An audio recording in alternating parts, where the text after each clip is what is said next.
कार्तिक पूर्णिमा, त्रिपुरारी पूर्णिमा की ढेर सारी शुभकामनाएं। वर्ष में 12 पूर्णिमाएं होती हैं। यदि अधिमास और मलमास होता है तो पूर्णिमाओं की संख्या बढ़ जाती है। तो कार्तिक मास में पूर्णिमा का क्या महत्व है, साथ ही हरि और हर का मिलन हो गया है। शैव और वैष्णव दोनों संप्रदाय के लिए ये पूर्णिमा महत्व रखती है। गुरु नानक का प्रकाशोत्सव भी है, तो सिख संप्रदाय भी इसको मनाते हैं। देव दीपावली के रूप में मनाई जाती है। इसके पीछे क्या कहानी है तो इसे देखिए। पहली बार हमें देख रहे हैं तो मेरे इस चैनल को, मेरे इस पेज को फॉलो कीजिए और वीडियो को जरूर शेयर कीजिए। अच्युतम केशवम कृष्ण दामोदरम राम नारायणम जानकी वल्लभम। तो भक्त वो है जो अपने श्रद्धा और भक्ति से भगवान को बुला लेता है। कार्तिक मास की पूर्णिमा है। हम सब सनातन धर्म वाले उदया तिथि को मानते हैं, तो दोपहर 2 बजे से 3 के बीच तक ये पूर्णिमा रहेगी।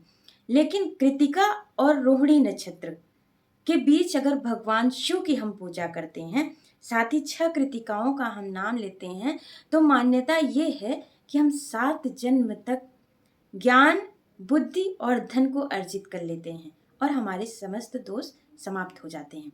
इसका क्या महत्व है, आइए देखते हैं। मान्यता यह है कि कार्तिक मास में ही भगवान विष्णु मत्स्य अवतार रूप में अवतरित हुए थे। साथ ही कार्तिक मास की पूर्णिमा के बाद ही वो पुनः वैकुंठ चले जाते हैं। माता तुलसी का भी प्रादुर्भाव इस पृथ्वी पर कार्तिक मास में ही हुआ था और पूर्णिमा में वो जन्म लेती हैं, ये मान्यता है।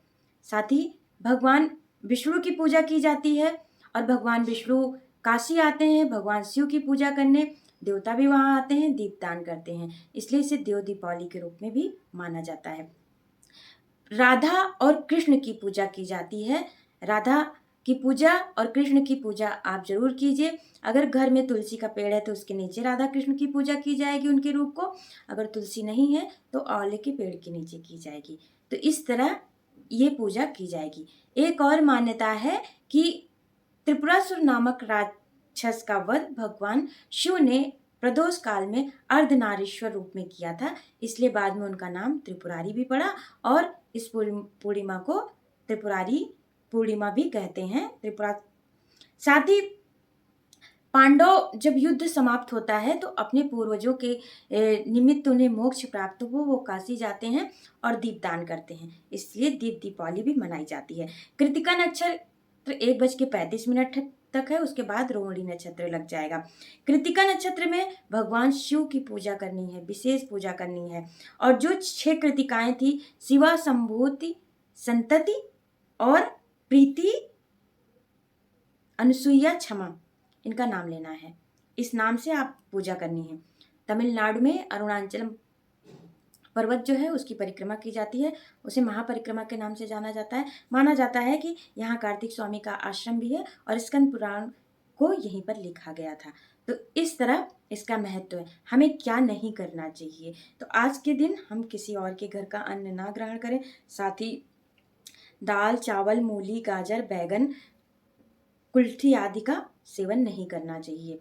अगर आपका चंद्रमा कमजोर है, माता, मन और धन से संबंधित समस्या है, तो चंद्रमा की पूजा कीजिए। साथ ही माता लक्ष्मी के साथ विष्णु की भी पूजा कीजिए। कृष्ण के साथ राधा की पूजा करेंगे। चंद्रमा के मंत्र का जाप करेंगे और जैसे जैसे चंद्रमा उदित होगा उस समय उनके मंत्रों का जाप करते हुए उन्हें दीपदान करेंगे। इस तरह कार्तिक मास की इस पूर्णिमा को मनाइए। और तुलसी जी हैं मेरे साथ, एक बार फिर लक्ष्मी नारायण दर्शन को भी चलिए। मैं अपनी